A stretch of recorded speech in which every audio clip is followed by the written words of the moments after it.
Hi friends, welcome to MS creations. కొబ్బరి పాయసం తయారీ విధానం చూద్దాము. పచ్చి కొబ్బరి 2 ముక్కలు, బెల్లం తురుము కప్పు నిండా తీసుకోవాలి.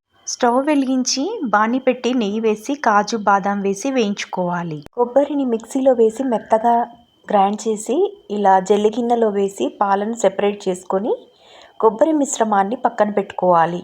కాజు బాదాం వేయించిన బాణీలోనే కొద్దిగా నెయ్యి వేసి పచ్చి కొబ్బరి తురుమంతా వేసి ఇలా చిన్న ఫ్లేమ్ మీద పచ్చిదనం పోయే విధంగా ఫ్రై చేసుకోవాలి.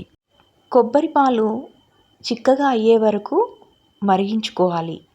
ఇలా మరిగిన పాలలో వేయించుకున్న కొబ్బరి తురుమంతా కూడా వేసి మొత్తం కలుపుకోవాలి. పాలు లేకుండా కొబ్బరి పాలతో తయారు చేసే పాయసం చాలా రుచిగా ఉంటుందండి.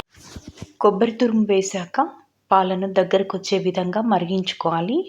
మరిగించుకున్నటువంటి ఈ మిశ్రమంలోకి తురుము పెట్టుకున్నటువంటి బెల్లాన్ని కూడా వేసి కలుపుకోవాలి.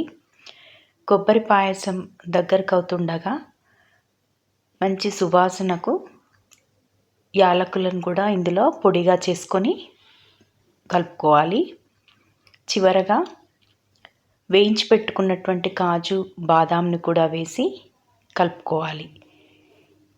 ఇలా తయారు చేసుకున్నటువంటి కొబ్బరి పాయసం చూస్తున్నారు కదా, చాలా రుచిగా ఉంటుందండి.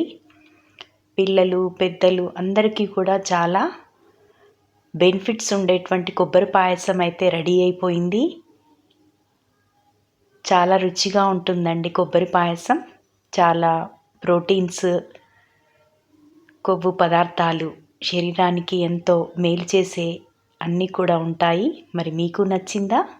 Please like and share. Thank you for watching.